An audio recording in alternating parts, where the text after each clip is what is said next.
આજે પણ શ્રી ગણેશ ત્યાંથી જ કરી રહ્યો છે. તો મને લાગે છે કે આપણે જો ઇન્કમ ટેક્સની ઓફિસ પાસે જઈશું ને તો ત્યાંથી આપણને નવો કોયડો મળશે. તો ચલો જઈએ. યસ. અને ના મળ્યું તો? નહીં તો પછી જામનગરની ગાડી તો છે જ નહીં જીજુ? હા, ચાલો બેસો ગાડીમાં. ડ્રાઈવર, જલ્દીથી ઇન્કમ ટેક્સ ઓફિસ લઈ લો. હા રૂપેશભાઈ, ચાલો.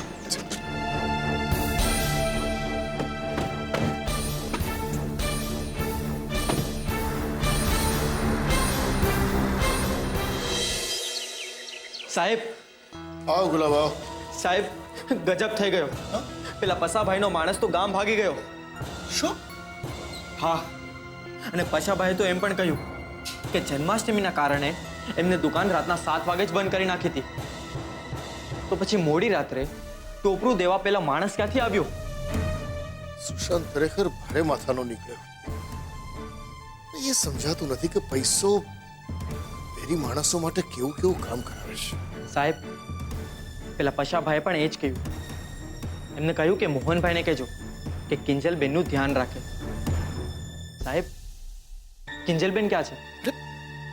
તો સેજલ સાથે જામનગર ગઈ. જામનગર? હા, આપણા માટે જામનગર, એ લોકો માટે જુનાગઢ. સમજો? ઓ તારીની, સમજી ગયો સાહેબ, બધું બરાબર સમજી ગયો. લોકોને, અને ખાસ કરીને તો રાહુલભાઈ જેવા લોકોને ઊંધા કાન પકડાવાના છે ને, તો સમજી લ્યો પકડાવી દીધા. એ કામ તમે મારા પર છોડી દો. કિંજલબેનની સુરક્ષા માટે હું એટલું તો કરી જ શકું ને. સાહેબ, હું જાઉં?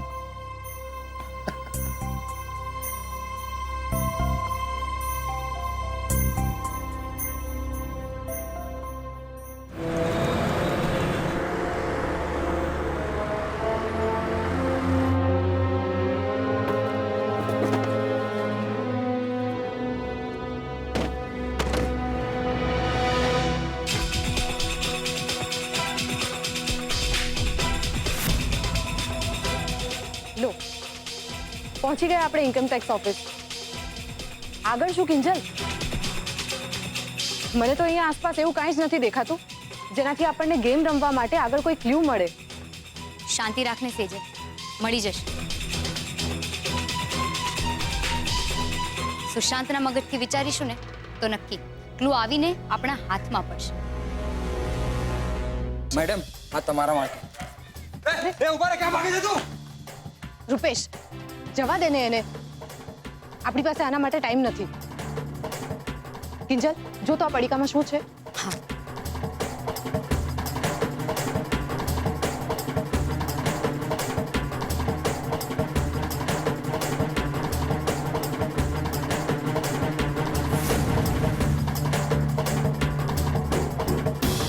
પાછા નંબર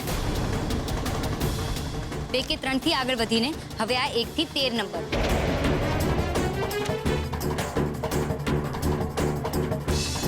કિંજલ, આ ખાલી નંબર નથી, આ તેજા પિક્ચરનું સોંગ છે. 1 2 3 4 5 છે. તને કેવી રીતે ખબર? સિમ્પલ છે, સાથે માધુરી દીક્ષિતનો ફોટો પણ છે. તો શું જીજુ, હવે આપણે આ તેજા મૂવી જોવું પડશે? અરે ના ના, પણ મને લાગે છે કે આ 13 નંબરનું અને માધુરીનું કંઈક ને કંઈક કનેક્શન તો છે જ.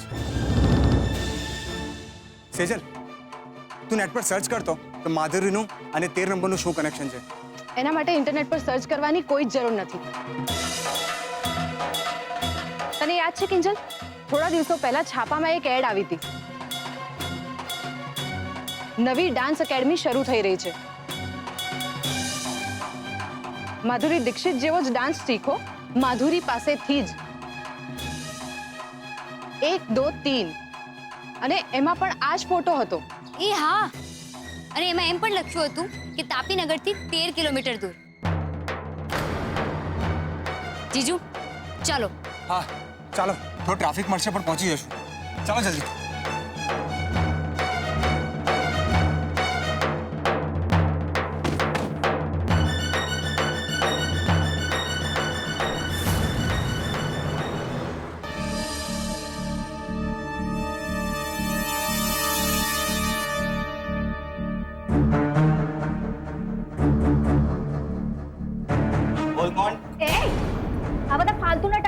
સાથે ના જોઈએ.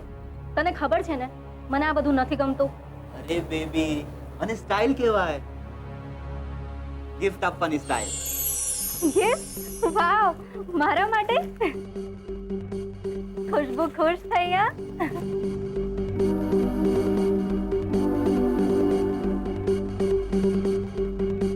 પણ મારા પણ આમ ઉડાડવા કરતા તારા બાપને 15,000 આપવાનો બંદોબસ્ત કર ને. તને ખબર છે ને, નહીં આપે તો ઘરની બહાર કાઢી નાખશે. ફિકર નોટ બેબી, બધું કામ થઈ ગયું છે. પપ્પાના હાથમાં 15,000 રૂપિયા મૂકીને આવ્યો છું. અને આજો શું વાત છે?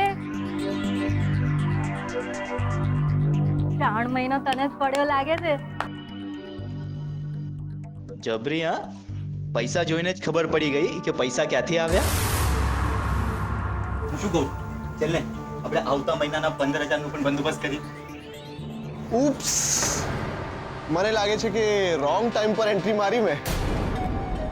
મને હતું કે આપણે ત્રણે બેસીને ગપ્પા મારીશું, પણ ઠીક છે, તમે લોકો એન્જોય કરો, આપણે પછી મળીએ. અરે હોય કાઈ, તારા માટે તો આપણો પ્લાન પણ કેન્સલ.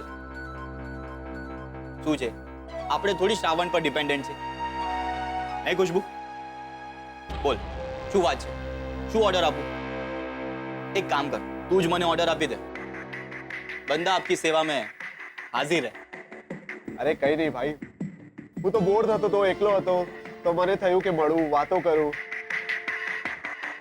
અરે વાતો મારે કરવી છે તમારા લોકો સાથે. શું છે કે હું જે હાથની સફાઈના 30,000 રૂપિયા કમાઈને લાવ્યો છું ને, એની પાછળ હાથ તો કિંજલનો જ છે. ચાલ ચાલ જા હવે ફેંકું. અરે સાચે શું છે કે હું અને બા ગઈકાલે એ લોકોના ઘરે ગયા હતા જન્માષ્ટમી ઉજવવા. પણ મોહન કાકાએ તો મને જોતા જ ઘરની બહાર કાઢી મૂક્યો. પણ બા ત્યાં જ હતા. બાએ મને કહ્યું કે સુશાંતે ત્યાં આવીને જન્માષ્ટમી ઉજવી નાખી. એટલે હવે ઝઘડા ઝઘડી પતી ગયા અને રાજા રાણી પરણી જવાના. અરે નાના, સુશાંતે ડીંગલું એટલે કે ડોલ મોકલાવી લીધું. બધા જોઈને ડરી ગયા. બરાબરની જન્માષ્ટમી ઉજવાઈ ગઈ.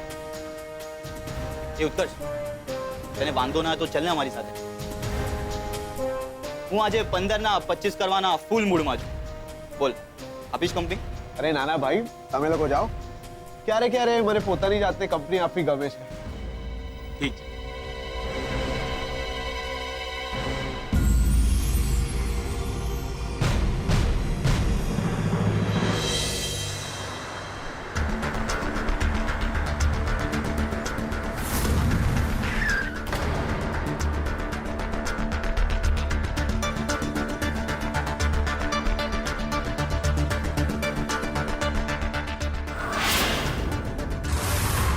અરે યાર, લાગે છે આજનો ટ્રાફિક આપણા માટે જ હતો.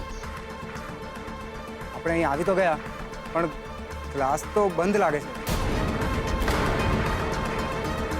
તો હવે શું કરીએ? શોધીએ.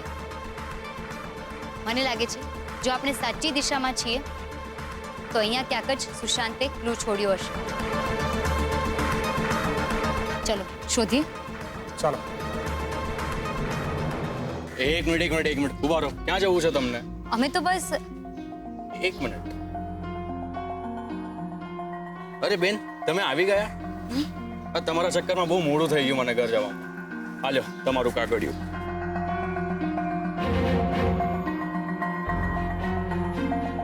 એ ભાઈ, તને કેવી રીતે ખબર પડી કે અમે લોકો અહીં આવવાના છીએ? અરે આ શું કરો છો? બોલ, આ કાગળ કોણે આપ્યો તને? એક મિનિટ મને છોડો, હું બતાડું છું તમને. એમાં થયું એવું કે એક ભાઈ આવ્યા અને મને 500ની નોટ આપી અને આ મોબાઈલમાં આ છોકરીનો મને તસવીર આપી અને પછી એવું કીધું કે આ કાગળિયું એમને આપી દેજો. હવે આગળ પાછળ તમારું શું છે એ મને નથી ખબર. એમ તે માણસ તો તને યાદ છે ને? એક મિનિટ ઉભો રહે. આ જો, આ એ જ માણસ છે ને કે બીજો કોઈ છે? હા, આ જ છે.